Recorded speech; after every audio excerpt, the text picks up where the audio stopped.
Bom, gente, hoje nós vamos falar sobre análise de variância. Nós demos a aula passada, se vocês lembrarem, a gente fez lá aquela estudo de eventos, aí quando a gente faz a regressão, tem aquelas tabelas, né, da regressão que gera da regressão no Excel ou no próprio Risk Simulator. Ele gera 3 tabelas, na realidade. Uma tabela que tem lá correlação, coeficiente de determinação, o erro padrão, o número de observações e tal. Tem uma outra tabela que é a chamada análise de variância, que é a nova, chama-se a nova, análise de variância. Essa tabela é o que a gente vai ver aqui, como é que se estrutura essa tabela e por que ela gera na realidade. E depois tem a terceira tabela, que é o teste de hipótese dos parâmetros encontrados. Quando a gente faz a regressão, a gente tem lá y igual a um beta 0 mais beta 1x, ou alfa mais beta 1x, tal, beta x. E aí ele avalia se aquele beta, né, que é o valor que multiplicado a x, ele, como eu falei para vocês, né, na regressão, ele dá uma estimativa do valor de y. Então, esse beta, faz-se qual é a lógica estatística disso aí? É fazer um teste para ver se esse beta é igual a zero. Porque se esse beta for igual a zero, o y não tem relação nenhuma com o x, né? Imagina, se eu tenho y igual a alfa mais beta x. Se o beta é zero, é porque o y é igual a alfa, não é igual a beta x, é só igual ao alfa, né? Se o beta é igual a zero, é porque o peso da variável x em relação a y é zero.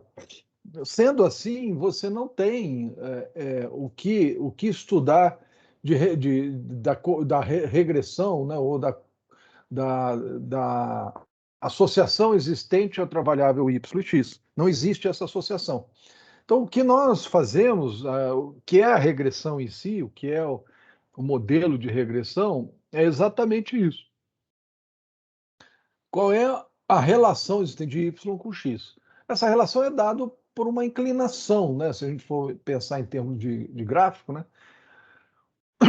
Essa inclinação é dada pelo parâmetro, chamado parâmetro beta. Então, o que a gente vai ver na análise de variância são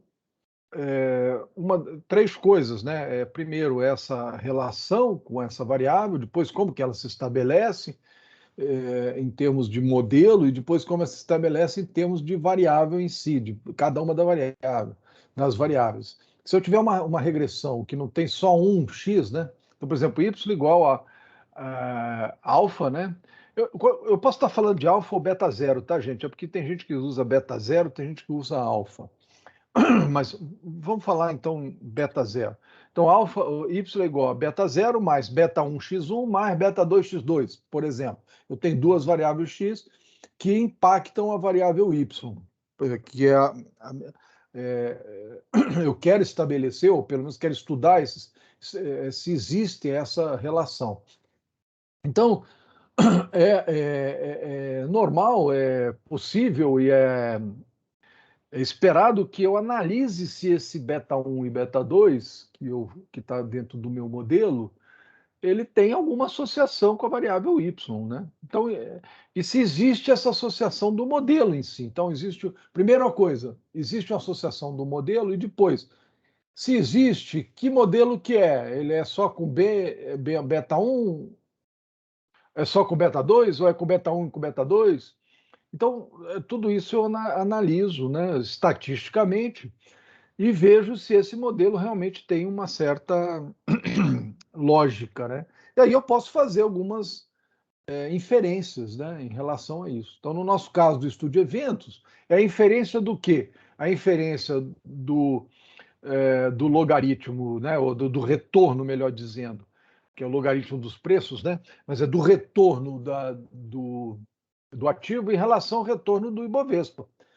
Se existe se estabelece esse retorno e como que esse retorno é feito, né? Essa relação é feita, né? Se existe essa relação e como essa relação se estabelece a partir do cálculo e da avaliação e do estudo do beta 1, tá? E aí eu vou saber se o evento realmente teve alguma anormalidade ou não houve, tal, aqueles testes que eu faço, tal. Bom, então vamos lá. Então vamos fazer análise de variância, vamos olhar como é que se estabelece a análise de variância para vocês entenderem um pouco. Quando eu tenho uma variável explicada y e uma variável é, é, você tem, quando eu estabeleço uma relação com uma, com um modelo, né? E aqui o modelo eu posso estar falando de uma variável ou de um conjunto de variáveis explicativas, né? Eu tenho que existe uma área, né? Se fosse em termos de conjunto, né? Existe uma área que eu posso estar explicando essa variação, né? E existe uma área que não é explicada por essa variação de y. Na realidade, o que é análise de variância? Eu vou avaliar, olha só que coisa interessante, eu vou avaliar a variação de y, ou do y com y chapéu, né? Que é aquele erro, né? Lembra do erro do modelo, quando a gente tem a retazinha, tem o errozinho e tal, a soma daqueles erros é o que a gente chama de a diferença do y com o y chapéu é o erro, né? E a soma daqueles erros é a soma dessas diferenças, todas as diferenças dos observados em relação à reta. Então, existe essa variação de y, né? E ela pode ser explicada por uma variação de x, né? do modelo de x, que aí é o y chapéu que a gente está falando, mas ela pode ser explicada por um erro, né? Quer dizer, se o y chapéu explicar totalmente o y, esse somatório é zero, o quadrado desse somatório, né? Porque se o somatório não for ao quadrado, ele vai ser, provavelmente ele vai ser zero, né? Porque tem valores acima e abaixo da reta. Mas se eu botar o quadrado, provavelmente, então por isso que é soma dos quadrados, né? Provavelmente ele vai ter uma diferença. Essa diferença é que eu chamo de variação não explicada, a variação dos resíduos, né? Então tem a variação explicada do modelo, né, e a variação dos resíduos. Então é como se fosse uma avaliação de conjuntos, né? Eu estou avaliando um conjunto, um espaço, né, de plano, né? E esse espaço ele pode ser explicado. Então, por exemplo, se eu estou falando em vendas e tamanho de uma empresa, né? Tamanho de uma loja, né? Existem aqui nesse caso, né? Existem coisas que explicam o tamanho da loja, ele explica um pedaço das vendas, né, daquele volume de vendas, né? Ele pode, se uma loja for grande ou for pequena, ele pode influenciar no número de vendas, no quantitativo de vendas. E isso não é total, quer dizer, nem todas as vendas são explicadas por isso, não. É uma parte desse conjunto é explicado das vendas é explicado pelo tamanho da loja. Não tudo, mas uma parte. Então, o que ele faz aqui, só para a gente entender, o que a gente faz aqui, para vocês entenderem um pouco esse conceito, é que as variações do tamanho da loja tem uma parte que é não associada às variações das vendas, mas tem uma parte que é associada às variações das vendas. Da mesma forma, as variações das vendas, né, elas não estão, elas estão associadas às variações de outras variáveis, não necessariamente ao espaço, né, dos tamanhos da loja, mas tem uma parte da variação de vendas, né, durante um determinado período que é explicado pelo tamanho da loja, mas não tudo. Então é basicamente isso, tá? E o que a gente espera é que o máximo possível seja explicado, que aí você consegue definir um tamanho de loja ideal para o número de venda com uma maior acurácia, né? Porque se isso aqui, essa explicação é muito pequena, a alteração, o impacto é muito pequeno, né? Mas o que eu quero é uma variável que realmente tem um impacto grande. E essa avaliação é feita pela análise de variância, né? Tá, então, a gente começa a raciocinar como que a gente fala da variação em Y total. O que é a variação em Y? As variações das observações de Y em torno da sua própria média. Então, essa variação de y total é y menos a média. Então, eu vou fazer a soma dos quadrados, por isso que é SQT, soma dos quadrados totais, que é a soma dos quadrados do y em relação à média. Por que que eu faço isso em relação à média? Porque eu faço o seguinte, eu tenho um modelo que vai me dizer que algumas variáveis x impactam a variável y. No entanto, se dentro dessa modelagem a melhor explicação para y seja a sua própria média, eu tenho essa necessidade de ver qual é a parte, né, da explicação, que não é a própria média de y, que pode, dessa variação em relação à sua própria média, que pode ser em relação só a uma outra variável qualquer. Então, essa é a grande comparação, tá? Então, eu tenho a variação do y total, eu tenho a variação do y explicado pela regressão, quer dizer, devido à relação de x com y, e tem a variação de y que não é explicada pela regressão, tá? Que ela é devida à diferença de y com y chapéu. Lembra que y chapéu era a regressão, né? Os valores da regressão? Então é isso que nós vamos ver, são essas variações e compará-las, e por isso é que se chama análise de variância, porque eu estou comparando as variações das diversas variáveis e diversos valores inseridos no modelo. Então, só para a gente entender um pouco, lembra? A gente tinha a reta de y observado com x, né? Observado, e eu tinha um ponto aqui de y com x. Então, o xi lá tem um ponto yi. Então, esse ponto aqui é um valor relativo de y com xi. Aí eu fazia uma reta de regressão, e digamos que essa reta passe por aqui. Poderia passar por outro lado, mas passe por aqui só para a gente ter como um entendimento aí, né? Olha o Professor, a que gente não está acontece. vendo onde você está dizendo aí e aqui, não, tá? Ah, tá. É aquele negócio que você me falou, né? Eu não tenho como apontar, então, não tem um apontador aqui, não? Eu acho que você pode botar aí no PowerPoint uma canetinha, né? PowerPoint? Eu não sei se tem aqui no Teams, né? Tem uma canetinha aqui no Teams? Eu não estou vendo aqui, porque aqui, às vezes aparece a caneta, às vezes não aparece. Nesse caso aqui meu, não apareceu hoje, né? Então eu não sei como é que eu faço aqui para ter esse apontador. Então deixa, só tenha cuidado porque Vocês você vão ver mais fica falando ações, aí aqui e a gente não está muitas vendo onde é que ações. é esse Ah, aí aqui. tá, obrigado. Deixa eu ver aqui se eu acho se tem algum apontador aqui.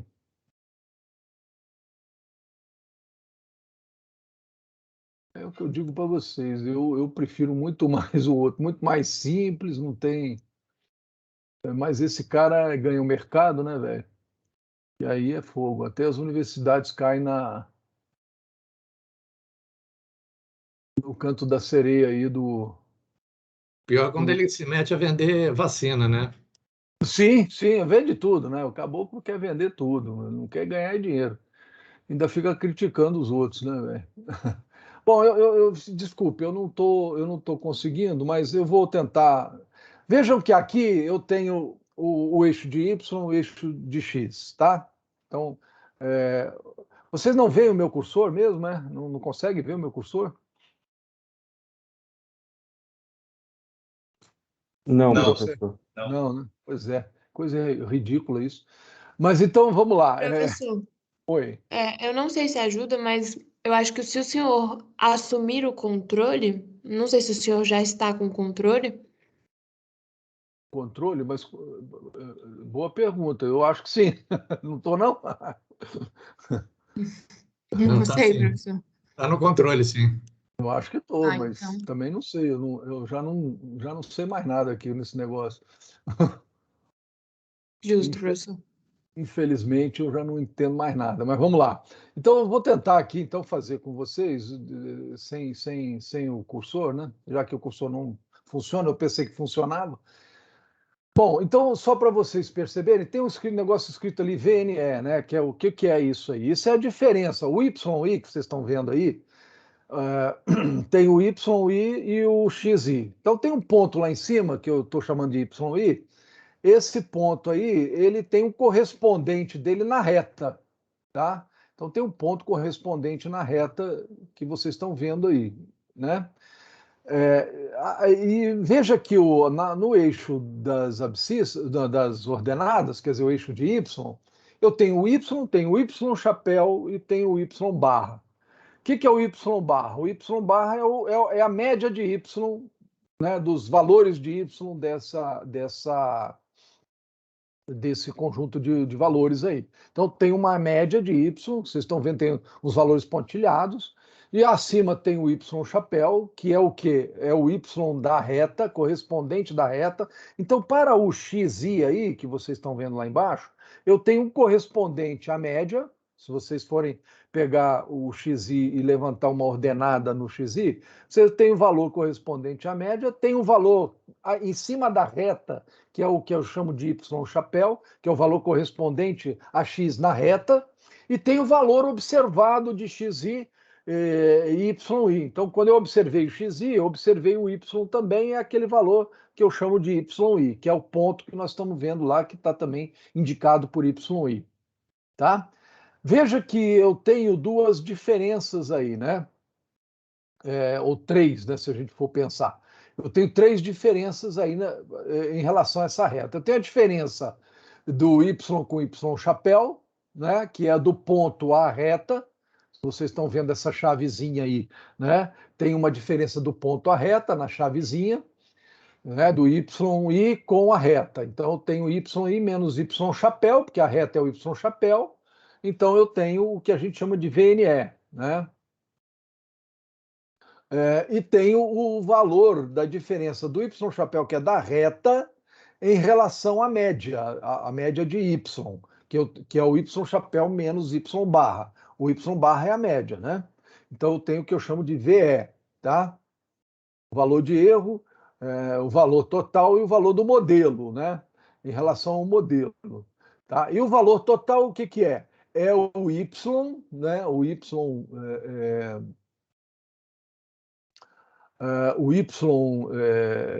observado, né? Menos, que é o total, né? Por isso que é chamado valor total, que é o y observado a média. Veja que é aquela chave grande lá que está escrito VT. Aquela chave grande do VT é o y, né? O ponto y menos a média. Então, veja que o y em relação ao modelo, que é o VNE, essa distância aí, somada com a distância do erro, que eu chamo de erro, que é o y chapéu menos y barra, somada essa distância dá a distância do VT, que é o y menos y barra. Então, por isso é que eu chamo de... aí, se a gente for ver naquelas equações lá em cima, eu tenho aquela primeira equação lá em cima, eu tenho yi menos y barra é igual a yi menos y barra mais. Aí é um artifício aritmético, né?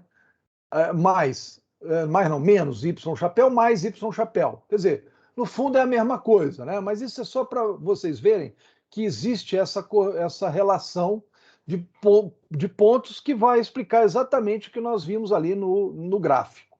Então, nós podemos dizer que essa equação à esquerda aí gera a equação à direita final ali, da primeira equação da primeira linha. Eu tenho lá yi menos y chapéu i mais y chapéu i menos y barra. Veja então que eu tenho essas duas condições. Então o que eu concluo? Que o yi menos o y barra é igual a yi menos y chapéu i mais y chapéu i menos y barra. Óbvio, né? Pela lógica aí. Então, eu separando ainda nessa já segunda equação de baixo, né, a segunda linha aí eu tenho essa definição. Se eu somar, isso aí é um ponto só, né? É um ponto. Eu peguei um ponto para exemplificar. Mas eu tenho, se vocês perceberem, em cima da reta e com todos os pontos que o professor Nelson gosta de chamar da tripinha de y, né, dos valores de y possíveis, né, eu tenho, e consequentemente, os valores de y vão gerar também, né, na regressão, os valores de y chapéu. Então eu tenho uma tripinha de y e uma tripinha de y chapéu. Óbvio, eu tenho o y barra, é um valor só, que é uma constante, né? Então, isso aí vai me gerar, se vocês perceberem, se eu botar um somatório ali no y menos y barra, eu vou ter todos os pontos sendo expressos dessa maneira. Todos os pontos eu posso expressar com o somatório dessas duas equações, da esquerda e a equação da direita, né? Então eu vou ter o que a gente chama de soma dos quadrados, né? Então, soma dos quadrados totais, eu somo tudo, mas lembra que eu falei para vocês?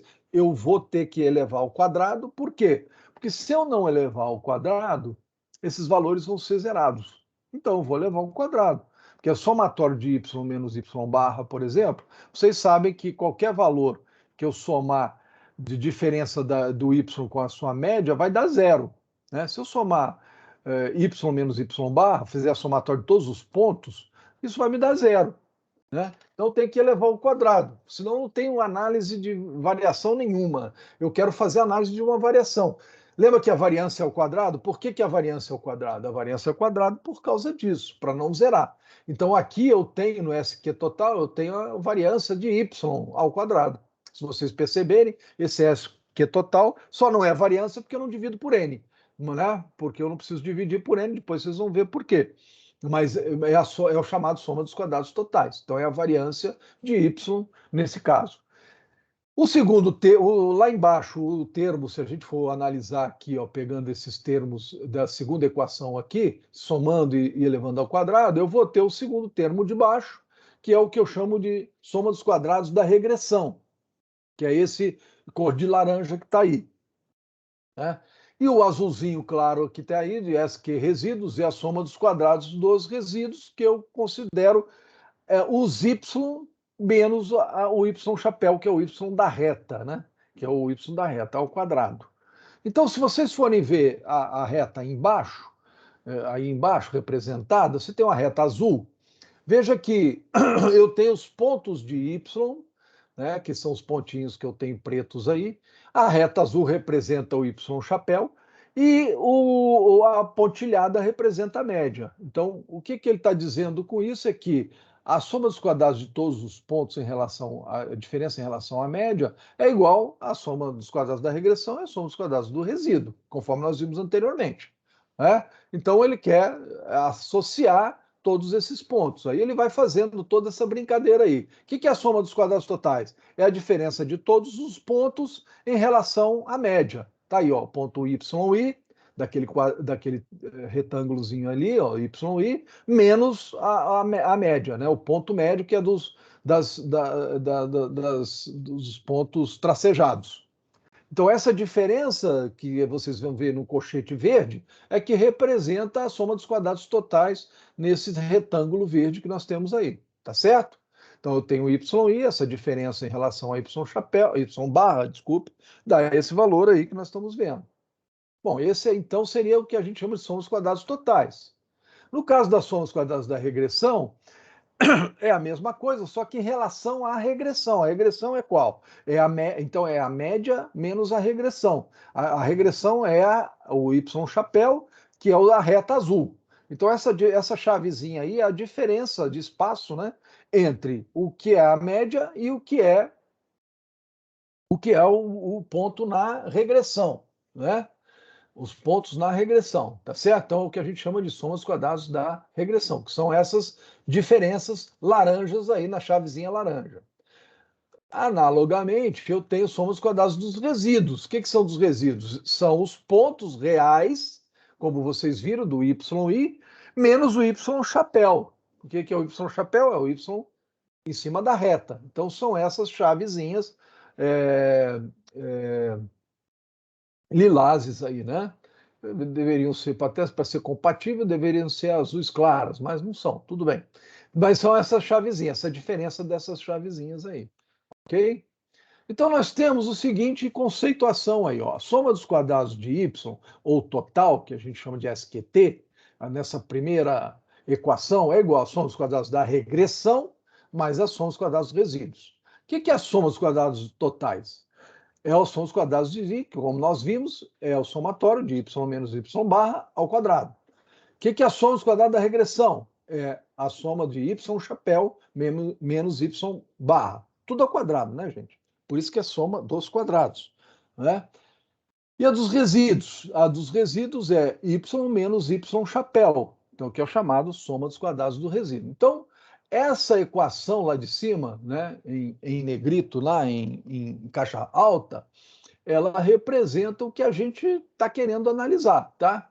Que é a análise dessas variâncias aí que nós estamos conhecendo agora, ok? Então, essa brincadeirazinha toda aí é só para mostrar para vocês que, no fundo, se a gente for fazer uma demonstração, vai chegar aquele resultado final lá. Então, né, se eu for fazer a soma de y menos y barra ao quadrado, e se eu estou fazendo né,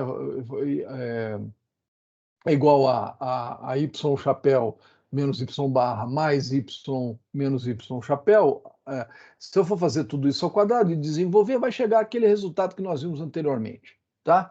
Porque matematicamente a gente não poderia afirmar aquilo que a gente estava afirmando anteriormente, a não ser se a gente fizer uma demonstração e mostrar para vocês que isso é válido, né? Se demonstrar aí, vai dar esse mesmo resultado que a gente estava falando, tá? Por quê? Porque tem aquele negócio do quadrado primeiro, mais duas vezes primeiro pelo segundo, mais o quadrado do segundo, né? Aí fazendo tudo isso, desenvolvendo tal, vocês vão chegar a esse resultado, vão ver que é exatamente isso que está acontecendo.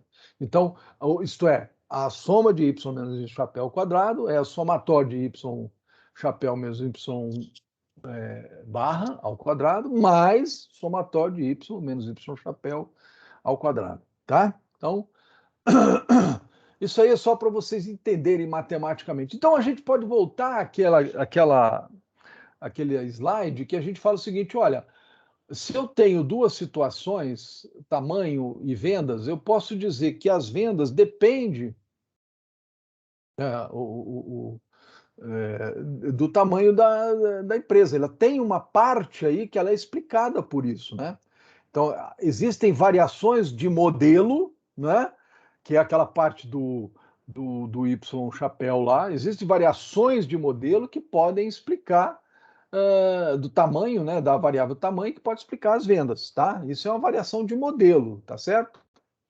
Então, tem essa parte pretinha aí que explica isso. Quer dizer, que existe uma parcela do tamanho de uma loja, alguma coisa assim, que explica o número de vendas, né?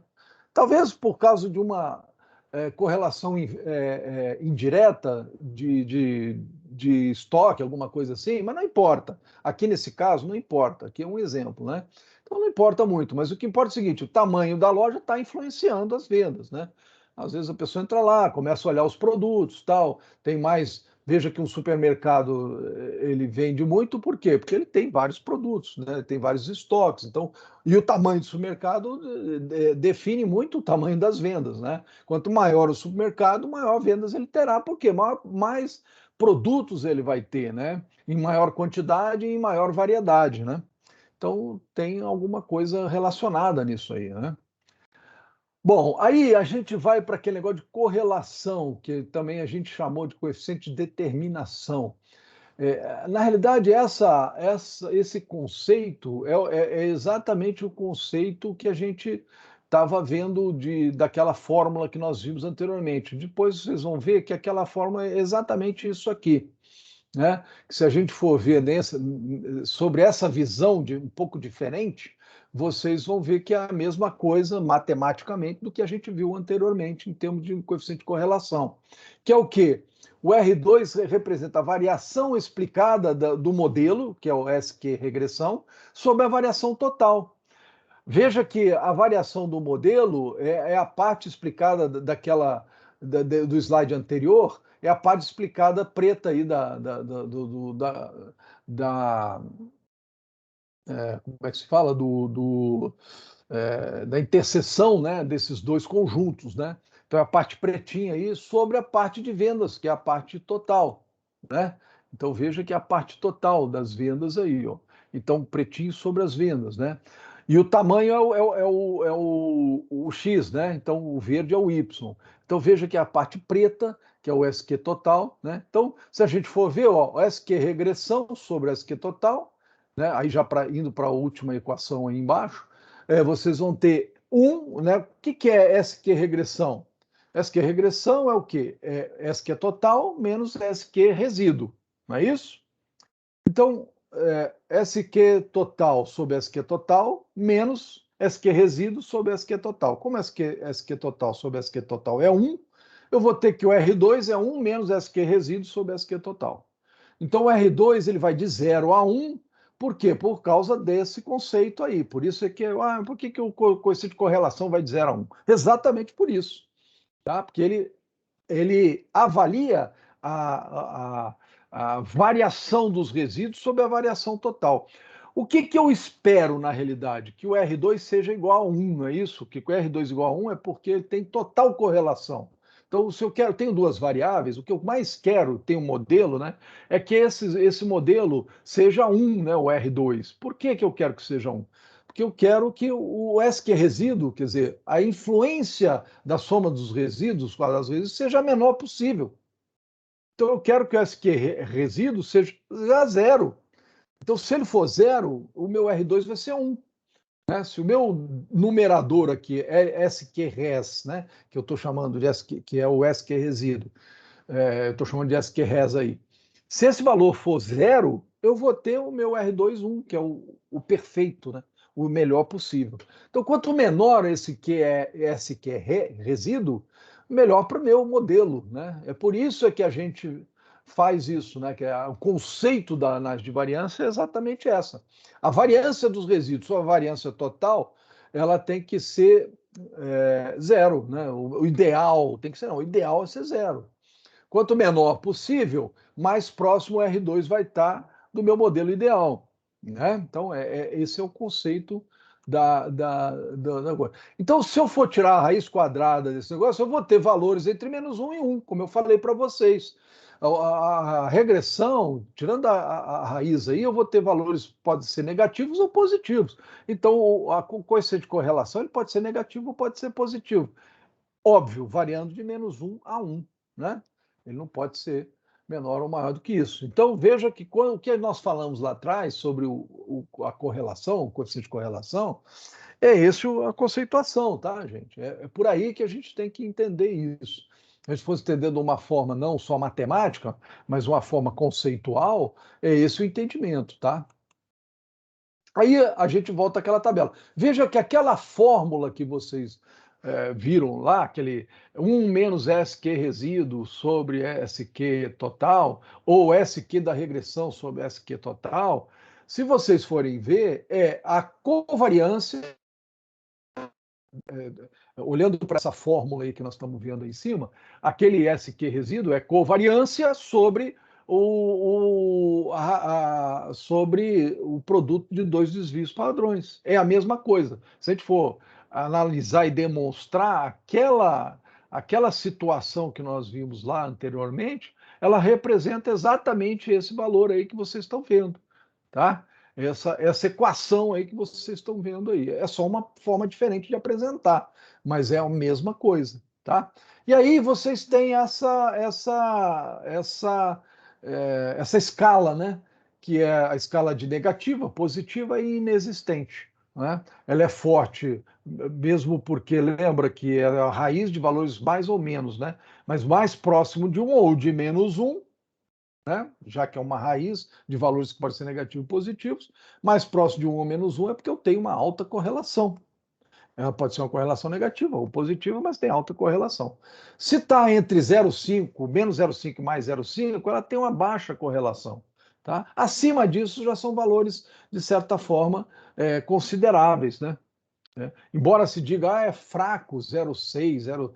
mas não é tanto assim não. Tá? Então, é porque isso é uma tabela convencional, não é uma tabela, tem que ser assim, não é por aí não, tá? Então você pode, às vezes, até ter uma correlação de 0,4, beleza, tem uma correlação, de certa forma, ela é significativa tal, e a gente considera, tá? Mas isso é só uma tabela, digamos, convencional para vocês entenderem um pouco como funciona, tá? E é o que basicamente todo mundo usa, tá? Mas não é uma coisa, assim, uma lei, né, que deve ser usado dessa maneira. Se isso aqui, se for 0,4 é fraca, é inexistente. Não, muitas vezes a gente considera uma correlação razoável. Né? Então, só para a gente lembrar um pouco, vamos supor que aqui eu tenho, então, esse primeiro gráfico à esquerda aí, acima, os pontos estão todinhos em cima da reta. Então, aí nesse caso, o Y chapéu, ele não tem erro, né? O Y menos o Y chapéu é zero, né? Então, o R é igual a 1, né? O SQ resíduo é zero. Então, o R é igual a 1, né? O R2 também, porventura, é igual a 1. Veja que o do lado também, o da direita, nesses quadrantes aí, o da direita, o que acontece? O de cima da direita. Mesma coisa, eu tenho uma reta onde os pontos estão em cima. Aí o R2 também é 1, o R aí é menos 1. Por quê? Porque ela tem a alta correlação, mas é negativa. Enquanto uma variável sobe, a outra desce proporcionalmente a ela, né? Então veja que aí também o Y menos o Y chapéu é zero, que é o SQ resíduo. SQ resíduo é zero, né? Então, por isso é que nós temos aí essa situação. Aí, nesse exemplo de baixo aí à esquerda, é só mostrando o seguinte. Eu tenho um modelo que ele não é exatamente em cima dos pontos, o Y chapéu não é igual ao Y, né? O Y não é igual ao Y chapéu, existe uma diferença aí, o SQ resíduo não é zero, mas ele é 0,1 aí, né? Então, aí, então o que acontece aí? Eu tenho uma certa. Os pontos não estão exatamente em cima da reta, eu tenho um resíduo nesse aspecto, mas veja que o R aí é 0,9, é bem significativo, né? E ele poderia ser, se fosse o contrário, né, a reta fosse descendo, né, e ele tivesse esses pontos mais ou menos semelhantes, assim, no posicionamento, ele poderia ser menos 0,9, depende da situação. Se fosse a reta para baixo, aí ele representa um crescimento. Mas se ele representasse um decrescimento, aí ele seria negativo. Então aí existe uma diferença do Y chapéu em relação ao Y, né? Então SQ resíduo não é zero nesse caso, por isso que o R2 não é 1, né? Aí desse último caso aí, quarto caso, que é o último aí que nós estamos vendo, veja que o R2 igual a zero, o R igual a zero, consequentemente o R igual a zero. Seria o mesmo caso em que não tem, se fosse aplicar uma reta para explicar os pontos aí, né? Essa reta ela seria paralela ao eixo de x. Então ela não tem inclinação, ela não tendo inclinação, ela não tem o R é zero. O R sendo zero, aí o beta também é zero, o beta 1, o B1 aí também é zero, tá? Aí a gente não está falando isso, não chegamos nesse ponto ainda, mas aí o beta 1 seria também igual a zero.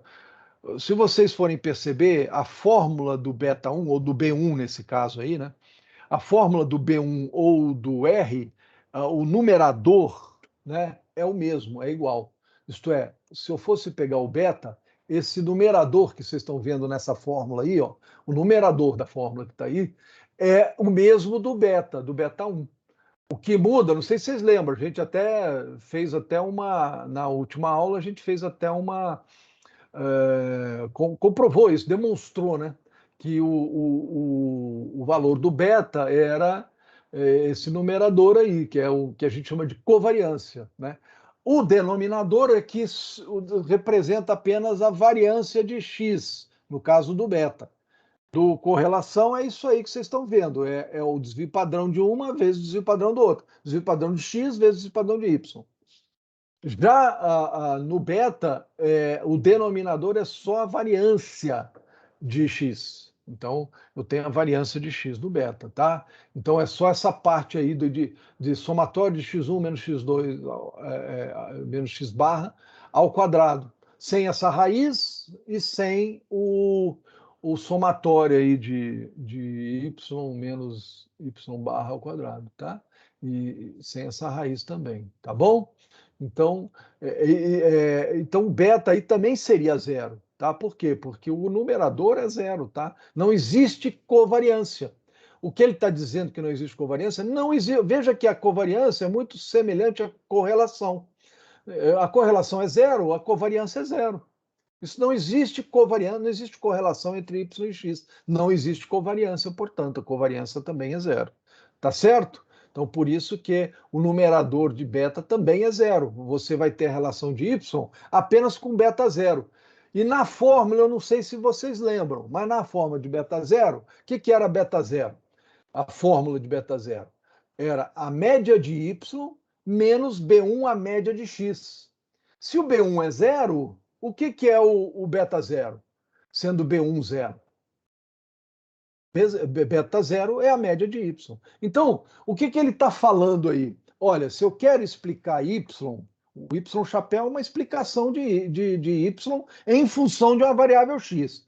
Mas eu não tenho nenhum peso da variável x em y, é zero esse peso, né? Esse peso não significa nada, não tem correlação com y. Isso significa que a melhor explicação para o meu y, quer dizer, o meu y chapéu que eu vou usar, digamos assim, é o B0, que é a própria média de y quando o B1 é zero. Então, ele vai ser a própria média da variável y. Então, resumindo numa forma conceitual, se eu quero explicar y por uma variável x qualquer, mas eu vejo o seguinte, essa variável x não influencia em nada a variável y, a melhor explicação para a variável y não é usar uma outra variável x para explicá-la, é a própria média de y. Então, o que ele está falando aí, quando eu consigo achar um beta1 igual a zero, uma coisa assim, ou B1 igual a zero, é que a melhor explicação para y não é eu procurar uma variável x para explicá-la, não. Eu vou pegar a média dela e pronto, vou explicá-la por ela mesma. Tá? Não vou usar uma terceira variável, uma segunda, né? Variável para explicar o y. Eu vou usar a própria média de y. Resumindo, né, é isso que nós estamos fazendo, tá? Nós estamos analisando. Então vamos a um exemplo aí, que é o exemplo que a gente tem acompanhado aí. Veja que eu tenho loja, são 7 lojas, e eu peguei o espaço dessas lojas, né, e analisei. Então lá, a loja 1, ela tem espaço de 1.726 metros quadrados, e ela consegue vender 3.681.000 unidades. A loja 2, 1.542 metros quadrados e consegue vender 3.395.000 reais em vendas. E assim vai, né? Assim eu estou explicando. Agora, o que eu quero saber é o seguinte, existe, né, uma correlação entre essas duas? Existe uma situação aí que eu possa avaliar e que tem um modelo de correlação, existe um modelo de regressão que possa explicar isso? Essa é o nosso objetivo aqui, tá? Existe, quer dizer, o espaço influencia as vendas? Resumindo, né? O espaço influencia as vendas, tá? Eu consigo vender mais com um espaço maior ou menor, no caso? Menos, né? Vender menos com espaço menor? Então, eu faço lá a correlação, veja que esse primeiro quadro que está em cima é o quadro que dá de output lá na regressão. É o primeiro quadro de output da regressão, é esse aí. Se vocês repararem, quando nós fizemos uma regressão lá, tanto na aula de regressão passada, como no Excel, como na aula do professor Nelson do Rio Simulator, se vocês perceberem bem,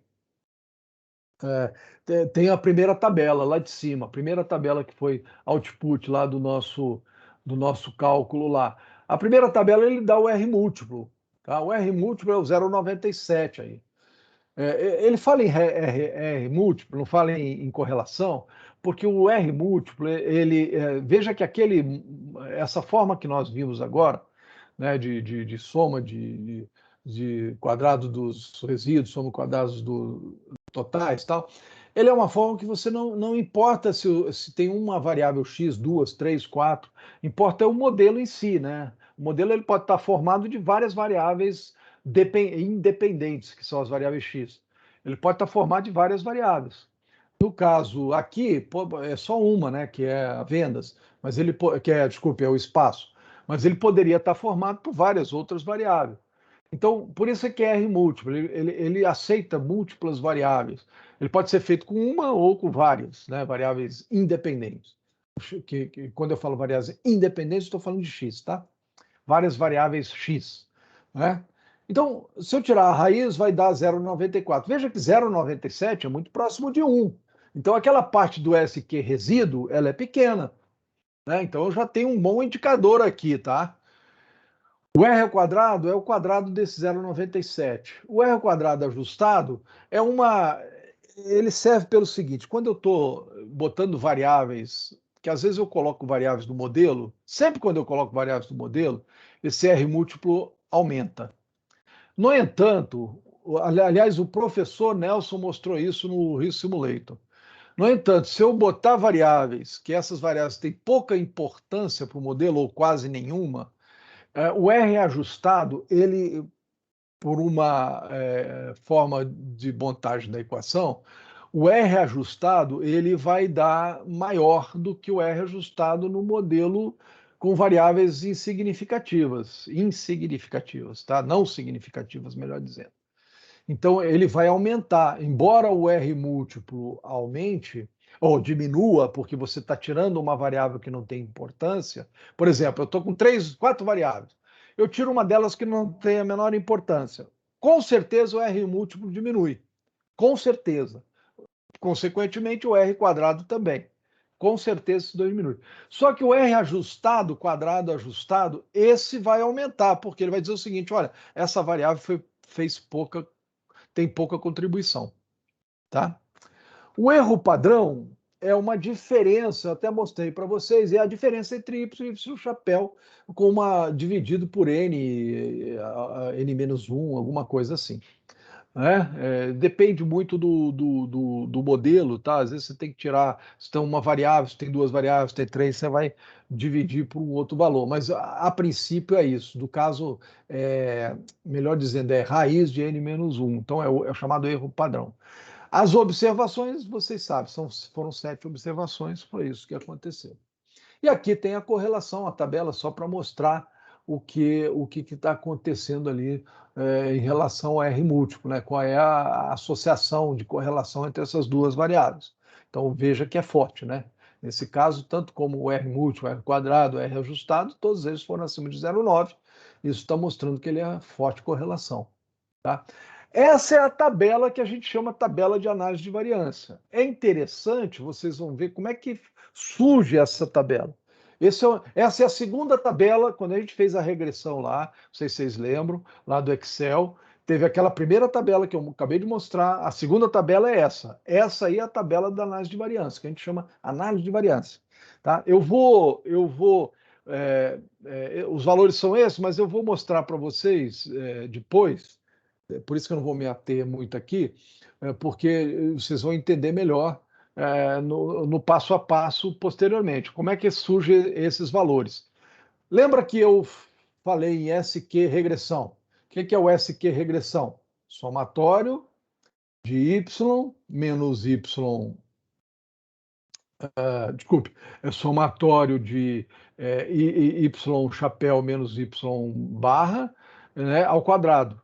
Então, se eu pegar todo o y barra, que é a média, ou todo o chapéu, que é os y da reta, e diminuir da média, elevar ao quadrado, dividir, por enquanto eu não dividi ainda,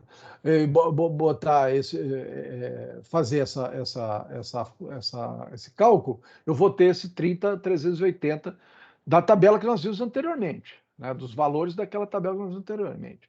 O que são os resíduos? Lembra? O que é o SQ resíduo?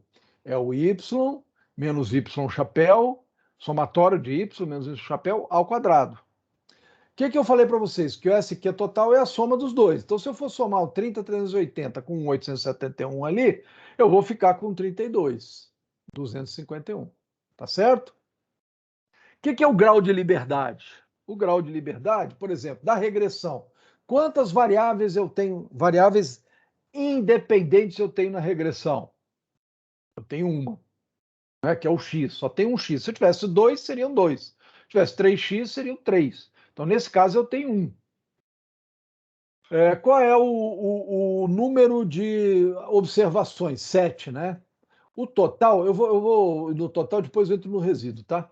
O total, o que é? É n menos 1. 1 por quê? Porque eu já estou usando a média para calcular o y. Lembra? O que é o SQ total?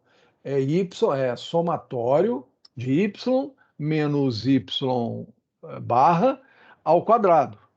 Então, como eu estou tirando o y barra, eu não tenho mais 7 graus de liberdade. Eu tenho 7 menos 1, porque 1 grau de liberdade eu usei para cálculo da média. Esse é o conceito de grau de liberdade, tá, gente? São os valores que a gente tem que podem ser utilizados para o cálculo aproximado daquele valor. Como eu já calculei a média, e na soma dos quadrados eu tenho que retirar os valores que eu já usei, né, para cálculo, quer dizer, a liberdade que eu tive para calcular a soma dos quadrados, né? Então, eu já não tenho mais liberdade de um valor que eu calculei a média. Então, por isso que é n menos 1, né? Então, n menos 1 dá 6. 6 menos 1, que é lá de cima da regressão, dá 5. O resíduo é essa diferença, tá? É a diferença do total com o da regressão. Como eu usei uma variável, então eu tenho 7. Usei uma para a média e usei uma para a variável x. Então, eu vou ter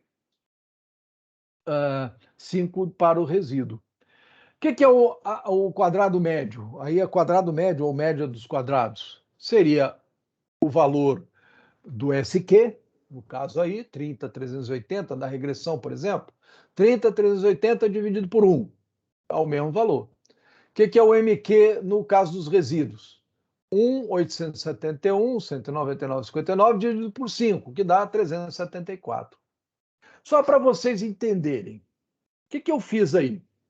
Eu achei a soma dos quadrados da regressão e achei o quadrado médio disso aí. Quadrado médio que eu falo assim, a média dos valores em relação aos seus graus de liberdade.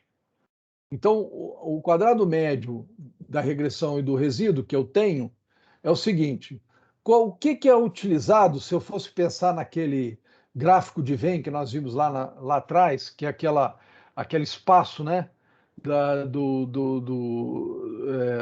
tamanho da loja com o espaço de vendas. Eu tenho o espaço da regressão, que é o tamanho, que é aquele espaço pretinho, né, que é o espaço do que é utilizado para o modelo, né, que é aquele espaço preto, sobre o espaço dos resíduos, que é o espaço só do que sobrou, né, do espaço de resíduo do Y, né, do que sobrou do Y. Então, se um dividido por outro, o que é a minha expectativa? Que esse valor F, o F na realidade é a divisão do MQ regressão sobre o MQ resíduo, que é o 30,380 dividido por 374. Essa divisão dá 81,2. Isso é um teste estatístico que está me dizendo o seguinte: olha, eu tenho muito mais espaços na regressão do que no resíduo. Então, quanto maior esse F para mim, maior é a minha chance de ter acertado o modelo. Então, esse modelo é bom ou é ruim? F é alto, 81,2 é alto. Alto quanto? Eu vejo no F significativo. A chance de eu errar nesse modelo é 0,03%. Né? Então, quanto? É 3 sobre 10 mil. Né? Então, é 0,03%. Então, esse modelo... olha só, é importante dizer o seguinte: todo o espaço da loja explica as vendas? Explica, mas não é a única variável, né? Existe, lembra que o R lá não é 100%, né? Ele é 97%, então existe alguma coisa que pode ser explicado por outra coisa, né? Mas, de qualquer forma, o espaço explica. Ele dá uma ideia de que quanto maior espaço, maior as vendas. De quanto menor espaço, menor as vendas. E isso é importante, esse modelo, quer dizer, ele é significativo. Se eu olhar o F de significância ali, ele é significativo sim, porque a probabilidade de ele não ser é muito baixa. Essa é a probabilidade que nós estamos vendo aí, é de ele não ser significativo. Tá? Então, ele é muito baixo. Por quê? Porque eu estou com uma relação regressão sobre resíduo muito alta. Tá? Então, esse é o modelo de análise de variância. Isso é o que nós chamamos de análise de variância. Então, qual é a conclusão que vocês chegam? Aí, quem está, ficou meio confuso, tal, sei, depois vocês olhem melhorzinho essas coisas, mas qual é a conclusão mais importante? Quanto maior o F e menor esse F significância, melhor para o meu modelo. Melhor para o meu modelo. Quanto maior esse F, esse F foi 240 e pouco, ou melhorou bastante. Se esse F fosse 40 e pouco, ia aumentar um pouco o F de significância, talvez fosse para 0,08, será? Mas mesmo assim estava bom, por cento, né? Mas mesmo assim estava bom. Então, assim, quanto maior, melhor o F. Tem uma faixa aí, como que eu sei que essa faixa não é significativa? Quando eu ver que o F de significância, por exemplo, 10%, 20%, você tem 20% de chance de errar. É uma probabilidade alta. É uma probabilidade alta. Até na última uma aula aí, eu não sei se, acho que foi com vocês, eu falei da probabilidade que era um teste de hipótese parecido com esse, da vacina, né? Aí eu falei, pô, uma vacina que tem 20% de chance de estar de um lado ou do outro, 20 pontos percentuais de chance, o teste é horrível, né? Tudo que nós estamos afirmando aqui, estão falando, ó, isso existe e tal. Lá eu não posso afirmar. Então, aquele intervalo de confiança da Coronavac lá é uma vergonha, tá? Aquilo lá para qualquer estatística diz o seguinte, pô, como é que o cara aceita um negócio desse? Aceitou porque a gente não tinha vacina, porque a pressão do calcinha apertada foi grande, enfim, tem uma série de coisas aí que a gente não sabe explicar. Mas, na realidade, é, que esses 20 pontos percentuais identificam que existe uma alta variabilidade. Tanto é que teve gente que teve, ó, meu sogro mesmo, minha sogra, tomaram a Coronavac, as 2 doses e tal, tiveram Covid, tá? Tomaram, a médica, para não se arriscar, tascou-lhe ivermectina e outras coisas mais que o pessoal fala que não resolve, né? Mas tascou, eles não tiveram nada, graças a Deus, tiveram uma febre, ficaram de cama, tal, mas não tiveram coisas mais sérias. Já teve gente que morreu, né? O Tarcísio Meira tomou as 2 vacinas e morreu, né? Então, assim, existe uma alta variabilidade de chances de ter problema, né?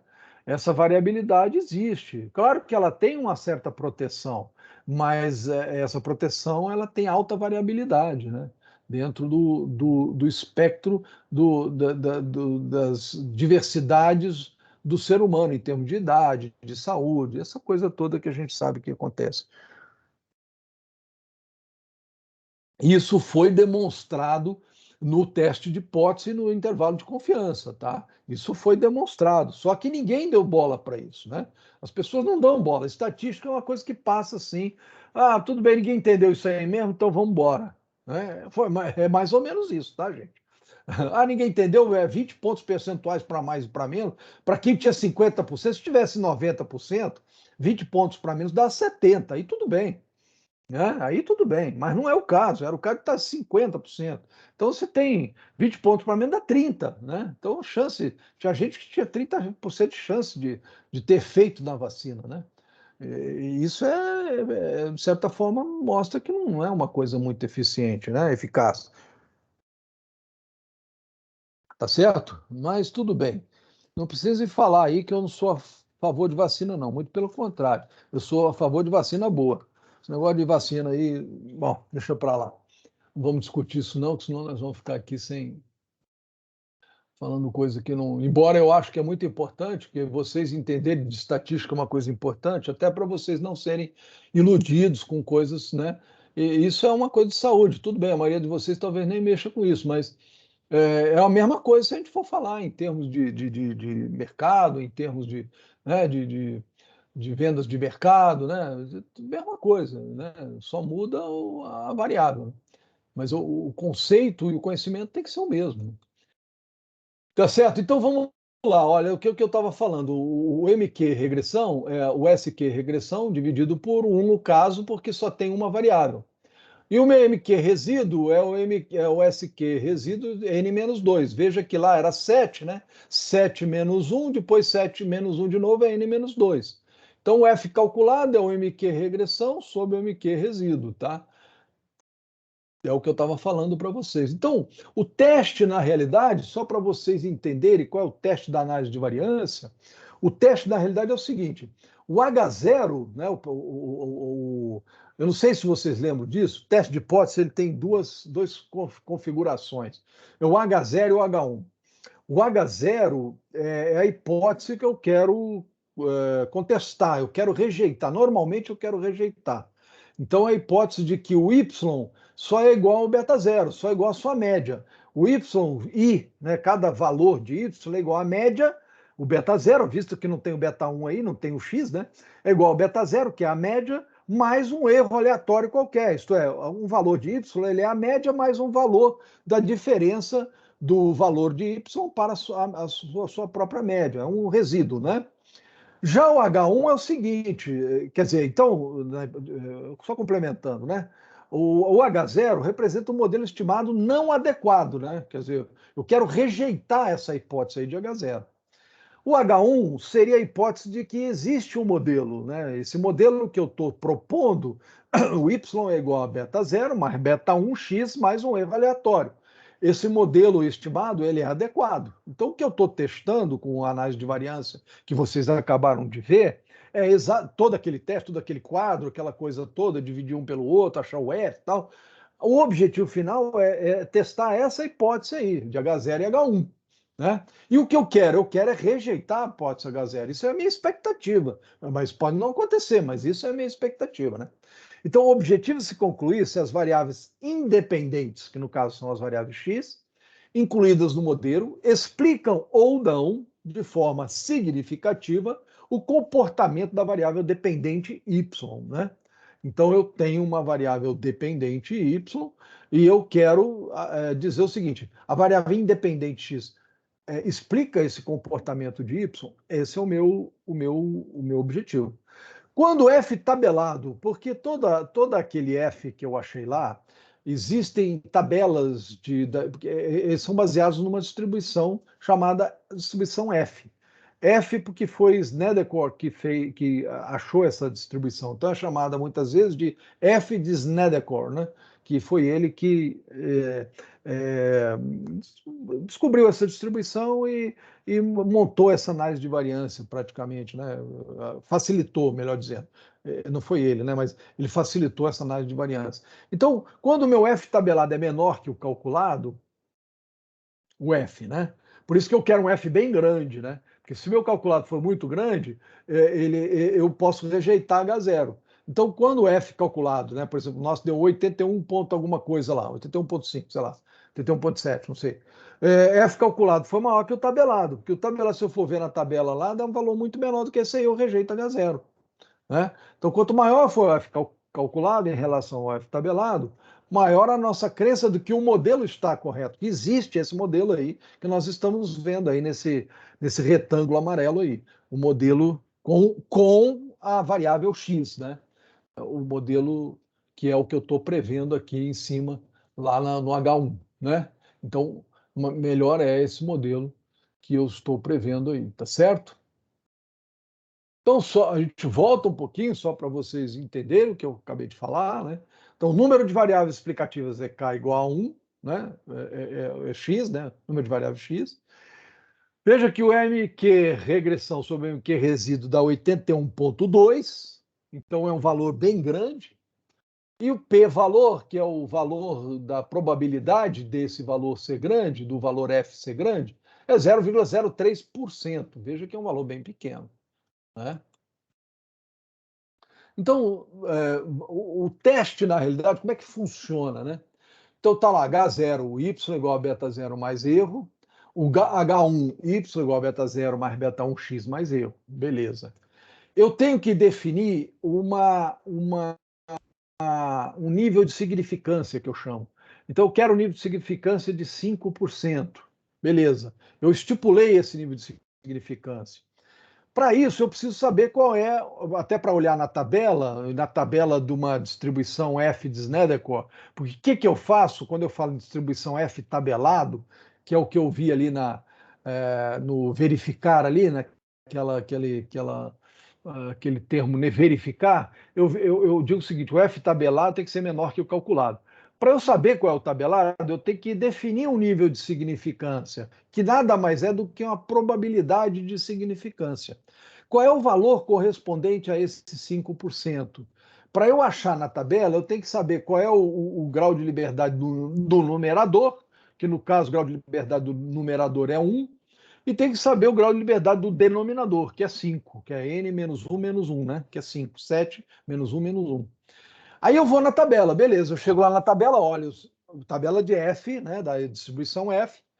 Para F com 5%, o e grau de liberdade do numerador de 1 e do numerador de 5, qual o valor correspondente? O valor crítico, 6,61. O que quer dizer isso? Olhando o gráfico aí embaixo, vocês estão vendo nessa parte aí onde eu falo que o alfa é igual a 5%, é essa área rachuriada aí. O que quer dizer isso? Quer dizer o seguinte, que com o valor crítico de 6,61, eu tenho 5% de chance de ele ser maior do que isso aí. Tá? 5% de chance. Quer dizer, se ele for abaixo disso, se for por exemplo, 4, né, no valor tabela, o valor calculado, né? Eu calculei, vamos supor que eu calculei, deu 4. Se deu 4, é porque ele está menor do que 6,61. Então ele está abaixo dessa área rachuriada, e quer dizer, a probabilidade não é só 5%, ela passa a ser maior. Então, aí é o meu valor crítico, eu não aceito mais um erro acima de 5%. É mais ou menos isso que eu estou falando. É o meu valor crítico, eu não aceito um erro acima de 5%. Então, se eu acho um valor calculado, desculpe, menor que o valor crítico de 6,61, por exemplo, de 4, eu estou falando o seguinte, eu estou aceitando um erro maior que 5%. Eu não quero aceitar isso. Entendeu? Então, se eu não quero aceitar, aí eu aceito H0. Eu aceito o quê? Aceito que o meu X não influencia o meu modelo. Tá? Eu aceito que o valor do resíduo é muito grande ao ponto de eu não querer me arriscar com um risco de maior que 5%, de menor que 5%. De maior que 5%, desculpe, né? Maior que 5%. Então, esse é uma tabela de risco, na realidade, né? Eu não quero me arriscar a isso, eu não tenho confiança numa situação dessa. Se eu tenho 5% de risco, é porque eu tenho 95% de confiança, que é ali naquele item decisão ali, se vocês perceberem naquele item decisão, ele está falando o seguinte, com 95% de confiança, rejeita-se H0. Por quê? Porque o meu valor calculado é maior do que o 6,61. Se ele é maior, ele, com 95% de confiança, eu rejeito H0, com segurança. É tanta segurança que vocês forem ver, o alfa que eu estaria falando no modelo lá da minha tabela, esse meu alfa é 0,03%. É o tal do meu F significância. Tá? É aquele p-valor ali. É 0,03%. Então, ele é tão confiante, por quê? Porque o meu valor calculado é muito maior do que 6,61. Então, a probabilidade que eu teria é de 99,97% de confiança eu tenho, tá? Então, eu rejeito H0 com 99,97% de confiança. Tá certo?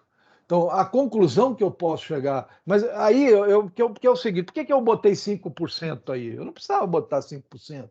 Eu botei 5% aí porque isso normalmente é uma taxa aceitável. É uma taxa, uma probabilidade aceitável. Então, a probabilidade de nível de risco de 5%, de 1%, às vezes também, dependendo do rigor da análise, eu teria essa situação, é 1%, 5% ou 10% no máximo. Fica em torno disso aí, tá, gente? Então, é por isso que a gente usa esse 5%. E normalmente é o 5% que é usado. É convencional usar 1, 5 e 10. E mais convencional ainda é usar os 5%. Por isso que quando vocês vão ver aquelas pesquisas, o cara fala assim, com 95% de confiança. O que quer dizer isso? Quer dizer o seguinte, Se eu repetir esse experimento dentro dessas condições, não precisam ser os mesmos valores, mas dentro dessas condições, eu repetir esse experimento, 100 vezes que eu repeti-lo, apenas 5% ou 5 vezes, ele poderá sair dessa faixa que a gente está vendo aí, né? E dessa possibilidade de rejeitar H0. Só que no caso dos dados reais que nós fizemos, se eu repetir 100 vezes, ele vai acontecer apenas 0,03 vezes, né? É quase zero a chance de acontecer aquilo. Tá? Então, isso quer dizer que o modelo está muito bem ajustado. Uma pergunta que eu sempre vejo é o seguinte: mas professor, se você quer fazer que isso aí seja o máximo possível, porque você já não considera o alfa zero, e aí fica 100%. Pensem bem, se eu ficar zero, 100%, eu aceito qualquer coisa. Eu estou sempre rejeitando H0. Né? Eu não tenho solução para isso, né?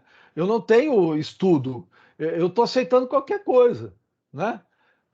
Aí o meu modelo sempre vai ser o que a gente chama de erro tipo 2. Quer dizer, para vocês entenderem melhor isso, eu vou usar mesmo o exemplo que eu fiz das eleições, né? Que o pessoal fala, que aí vocês acho que vão entender um pouco melhor essa questão. Vamos supor que eu faço uma eleição e defina 95% de confiança. Vou lá, faço o cálculo, tal, não sei o quê. Aí chega o resultado que é o seguinte: aquele meu candidato ele tem 60% de chance de ganhar, com 5 pontos percentuais para mais e 5 pontos percentuais para menos. Isto é, ele está entre 55% do eleitorado e 65% do eleitorado. Beleza? Isso com 95% de confiança. Aí eu chego e falo assim: não, mas então vamos fazer o seguinte: eu não vou usar 95%, vou usar 100% de confiança. Ah, então tá bom, então usa 100% de confiança. Aí ele vai dar o resultado, lógico, sem aumentar a amostra. Se eu aumentar a amostra, eu posso até pensar nisso.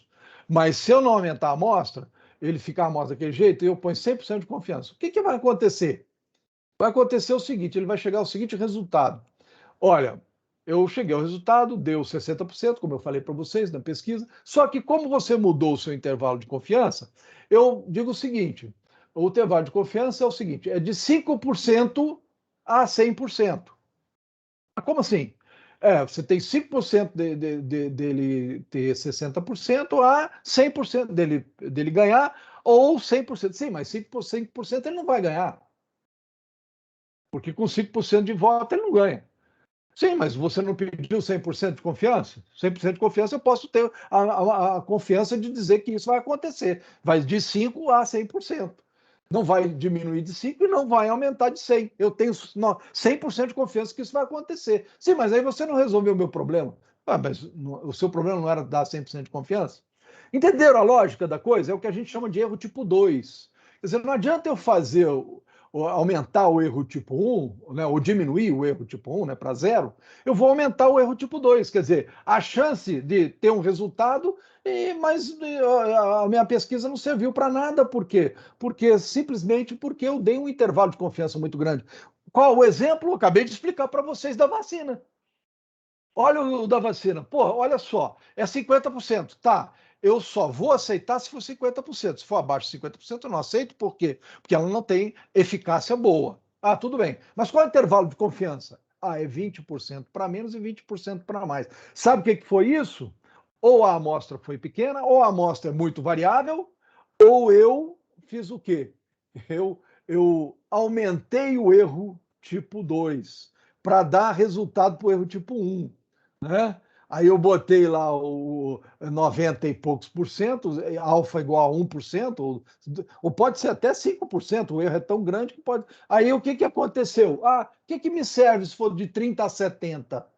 Né? Eu não tenho, 30 é muito pouca eficácia. 70% até uma boa, mas, poxa, eu aumentei o erro tipo 2. Então, eu diminuí o erro tipo 1, provavelmente eu botei um erro.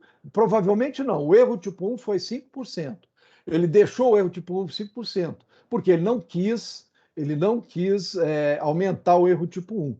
Por quê? Porque o padrão de estatística é erro tipo 1, 5%. Então, ele deixou isso. Como ele deixou isso, ele evidenciou no erro tipo 2, que o experimento estava ruim. Ele evidenciou isso no erro tipo 2 no intervalo de confiança. Tá? Então, esse é a lógica. É por isso que a estatística é boa. Aí todo mundo fala, a estatística é eu bater nos números até ele confessar o que eu quero. Não é isso. A estatística é usar os números da forma correta e eu entender, não é o que eu quero, eu entender o que ele está mostrando. Se eu fico fazendo o rolo, é exatamente isso que eles fizeram. Eles bateram no número e mostrar o que eles queriam. O que eles queriam, é 50%, foda-se, desculpe o termo aqui. Dane-se, é 50%. Entendeu? Mas espera aí, vamos analisar isso aqui melhor. Ó, espera aí, o intervalo de confiança é esse, tal, como é que é? Seu erro tipo 2. Poxa, espera aí, está meio furado esse negócio, né? Eu não estou dizendo que a vacina é ruim ou é boa, mas o que evidenciou na época lá? Que a vacina era muito frágil, tá? Que o resultado dela era muito frágil. Eu não sei por que a Anvisa aceitou. Tá? A Anvisa aceitou, acho que talvez pressão política. E aí a gente fala do presidente, né? Não estou aqui defendendo, não, mas critica. Quando a gente vê, não é ele que pressionou. Quem pressionou foi o Estado de São Paulo, para poder o Butantan vender vacina, os chineses ganhar dinheiro. Então, são essas coisas todas que a gente tem que perceber, entendeu? E por isso que a gente tem que ter um conhecimento maior do que a média das pessoas. Vocês, principalmente, que estão estudando, tal, que são universitários. Não vamos na história de quem não conhece as coisas, não, sabe? Ou quem vê uma historinha contada e pronta, e aquilo lá é a verdade. Não, a verdade é aquilo que a gente, estudando, pesquisando, trabalhando, você consegue chegar. E avaliando, né? Não vir na conversa dos outros, tá? Então, era isso aí, tá? Isso aí que é uma coisa importante para vocês perceberem quando ficarem olhando, não só, não estou falando só de vacina, estou falando basicamente de uma análise de variância, tá? A vacina foi um exemplo, tá certo? Então, aqui eu tenho como, lendo aí, ó, para vocês verem, o que aconteceu. O que é o p-valor? É quando é a probabilidade do valor tabelado ser maior que o valor calculado. Então, quanto mais próximo de zero a expressão do p-valor, né, é maior a crença de que o f calculado é maior que o f tabelado. Por exemplo, se a probabilidade do f tabelado é maior que a calculado, é zero, é porque a probabilidade do f tabelado ser menor que o calculado é 100%. Né? Então aí peraí, aí eu já estou com um modelo mais robusto. Então eu posso rejeitar H0 e aí aceitar o H1. Né? Logo, se x explica y de modo significativo estatisticamente. Então, se o alfa é igual a 5%, a probabilidade do tabelado ser maior que o f calculado é, de 5%. Né? Muito embora não seja esse o resultado. Isso aqui é quando alfa é 5%, mas no caso ali é 0,03%. Né? Conclusão, o modelo ainda deve ser aceito. Né? O modelo, né? E aí rejeita-se H0. Tá certo? Eu sei que é uma coisa meio, às vezes, complexa, né? Porque, rejeita isso, mas aceita aquilo. Peraí, o que eu estou aceitando, o que eu estou rejeitando? Então, rejeitar H0 é aceitar o modelo, tá? Rejeitar H0 é dizer que o modelo está bem ajustado. Tá? Então, dentro do H0 e do H1 aí que nós já definimos, o F de significância de 0,03%, que é menor que o alfa 5%, eu decido pela rejeição de H0, né? Então, esse modelo está adequado, estimado está adequado. Eu posso usá-lo como modelo para explicar a variável Y, né? No caso, a vendas. Eu posso usar o tamanho da minha loja para explicar vendas, né? Olha, gente, isso aí, modelo, esse negócio de modelo, ele tem que ser muito bem avaliado, né? Porque a primeira coisa que vocês podem dizer para mim é o seguinte: professor, mas hoje nas vendas, né, via internet e tal, cara, lógico, né, isso não tem mais menor importância, né? Aí o que vai ter importância, talvez, numa regressão desse tipo, assim, para ver de vendas, não é isso, é o número de acessos, por exemplo, àquele site, né? Eu vou pegar então uma variável número de acessos e confrontar com a variável vendas. Né? Enfim, são outras variáveis que a gente, se você tem vendas, né, por internet, essas coisas todas, o que vai né, a importância da empresa, né, que a gente pode, sei lá, o faturamento da empresa que vende, o investimento em marketing daquela empresa que vende aquele produto, em marketing digital, né, em marketing na internet ou nas redes sociais. Então, isso aí talvez que explique mais as vendas do que o tamanho de uma loja, né? Isso é uma coisa mais antiga, mas até hoje isso pode funcionar. Se a gente for ver, pode funcionar em determinados produtos, funciona também, né? Então, outra avaliação que você pode fazer bom, deixa eu ver, aqui a gente já viu o negócio do espaço. Outra avaliação que a gente pode fazer, por exemplo, é vendas e canal de venda, né? Dados a mostrar de 5 meses. Eu vou fazer essa aqui só por último, depois a gente acho que hoje, porque tem muita coisa. De repente eu continuo na próxima aula, tá? Mas vou dar só esse exemplo aqui. Eu continuo essa mesma aula aqui para vocês consolidarem esse conhecimento, tá? Então, dado a amostra de 5 meses sobre as despesas e vendas realizadas por um canal de distribuição, ambas mensuradas em 1.000 unidades monetárias, né? Fazendo uso da tabela nova, como que ficaria o modelo, né? Então, eu tenho o mesmo número o canal, né? 1, 2, 3, 4, 5. O canal 1 tem 5.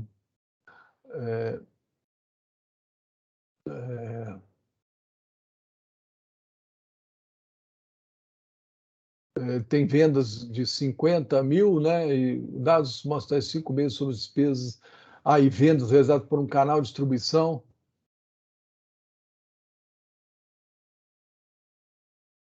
Fazendo uso o canal XI, quer dizer, com X igual a 5, venda de 50 mil, o canal X igual a 8, canal de vendas, né? O canal com 15, então são 5 meses, né? São 5 meses, eu fiz uma confusão aqui, são 5 meses, são despesas e vendas realizadas no canal. Então, eu tenho a despesa do canal, 5 unidades monetárias também, né? Aqui 8.000 unidades monetárias e assim por diante. Despesa nos canais, né? Nesses canais de venda, né? E aqui a venda total. Então, eu vou fazendo a mesma coisa. Se a gente for ver numa regressão, ficaria isso aqui, os pontos reais, né? Veja que aqui embaixo é a despesa do canal, e aqui em cima são as vendas, né? Aqui nas ordenadas são as vendas.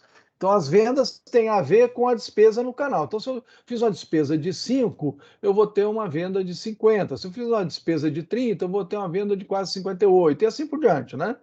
Então, eu tenho aqui os pontos reais e aqui a reta que melhor se ajusta dentro daquele conceito de mínimos quadrados que nós vimos, né?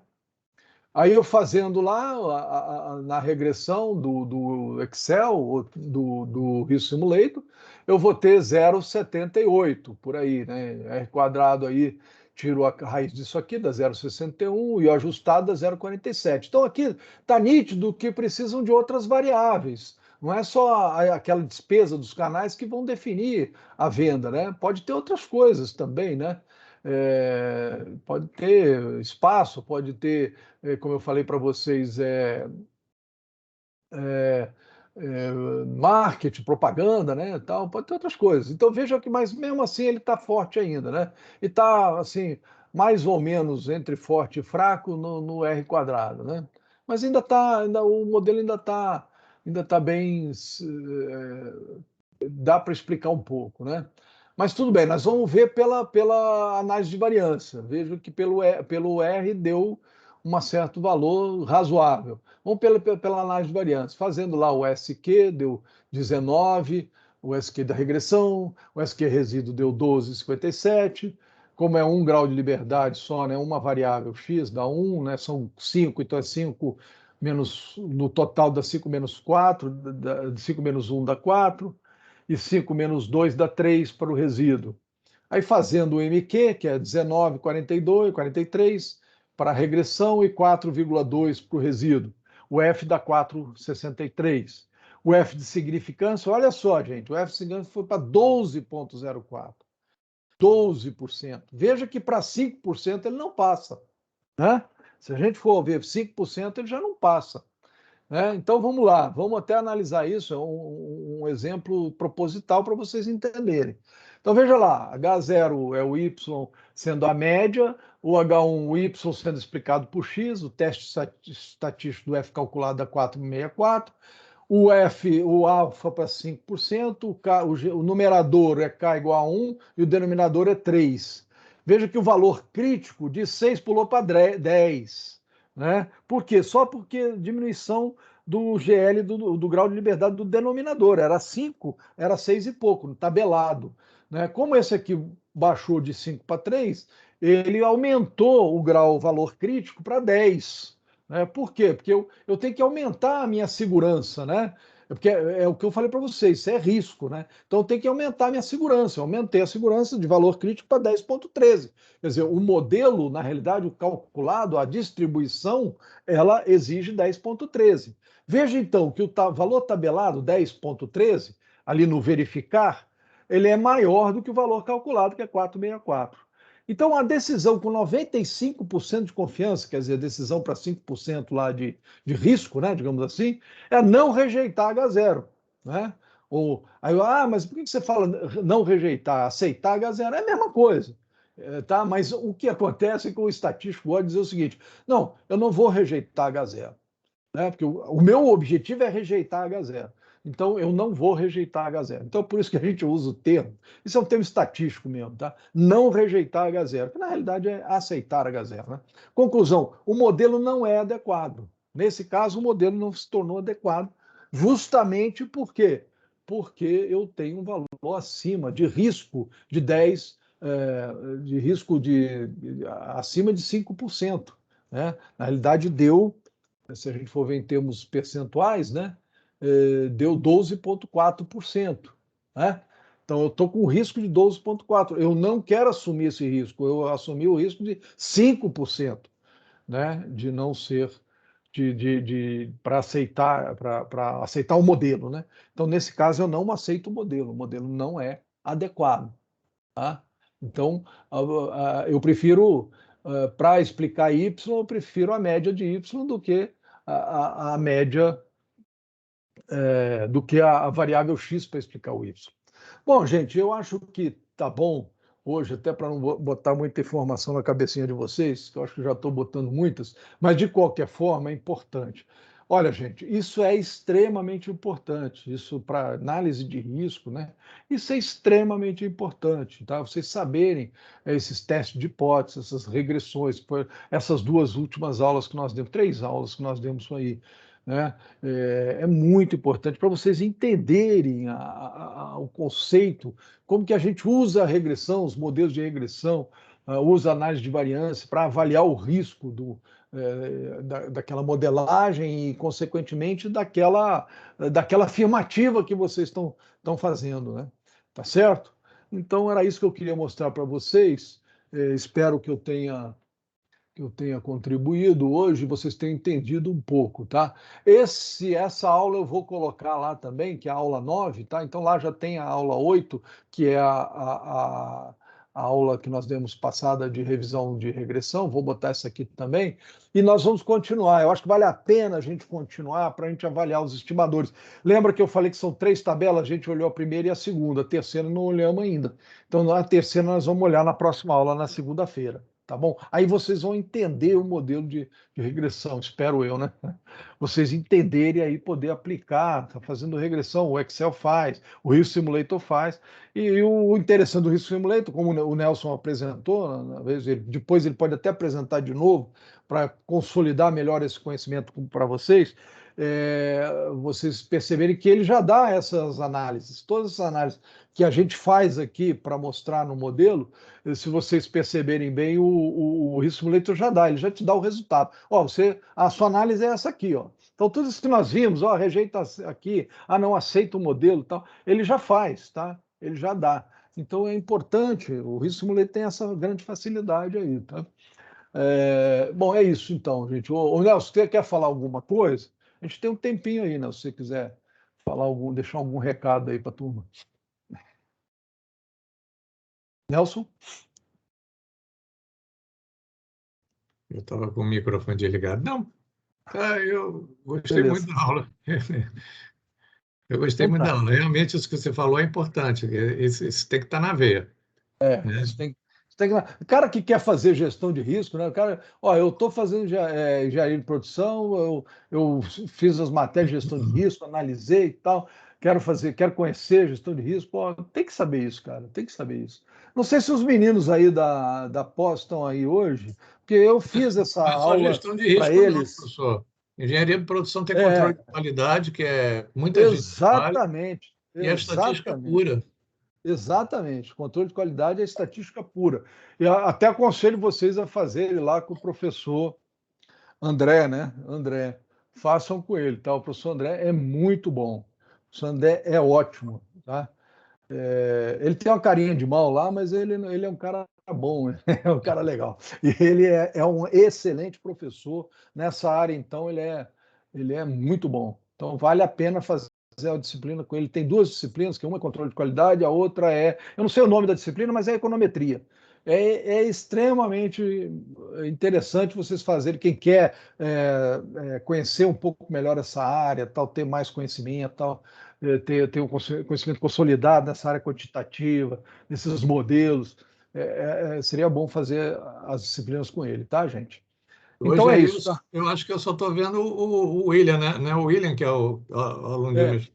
tem o William, tem o Rodrigo e tem a Denise. Sim, mas não estou vendo nem o Rodrigo nem a Denise. Nem a Denise, só o William, né? Então, paciência. Mas é que eles também já viram isso aqui, tá? Então, É, isso aqui para eles seria uma revisão da revisão, né? Porque eu dou isso de novo, só que eu dou com mais carinho lá Porque eles têm, inclusive, uma disciplina, né? E eu que dei essa disciplina. Agora vai ser o João Gabriel que vai dar, né? Mas eu que dei essa disciplina, a EDI, né? Então, é, enfim. Mas é isso aí. Aí, o Nelson, eu poderia até combinar com você, eu faria a próxima aula, dava continuidade aqui. Como hum, vai ser uma aula, eu acho que vai ser uma aula menor, porque eu também não vou pegar esses 104, não. Está aparecendo 104 slides aí, mas não é tudo isso, não. Eu acho que a próxima aula vai até os 50, alguma coisa assim, vai dar um tempinho. Acho que seria bom você entrar de novo com com o Risk Simulator de regressão para eles entenderem legal isso aí, botarem lá, aí eles vão entender melhor, né? Depois de toda essa teoria, eles vão entender melhor tudo aquilo que ele der de resultado lá, o Risk Simulator, né? Se ok, você puder dar uma posso. repetida naquela aula, acho que seria interessante para eles, né? Talvez com outros exemplos, se você quiser, tal, mas aí é sua escolha. Tá bom? Então, beleza, gente. Muito obrigado. Até então, segunda-feira, né? Aí a gente vê isso aqui. Depois, quarta-feira, vem de novo com o professor Nelson para fazer algumas. Aliás, não, semana que vem mesmo, que vai dar, vou dar só mais uns 10 slides, aí o professor Nelson entra já na próxima aula mesmo com essa pequena revisão aí. Tá bom? Um abraço para vocês, muito obrigado. Vou fechar aqui a gravação e aí a gente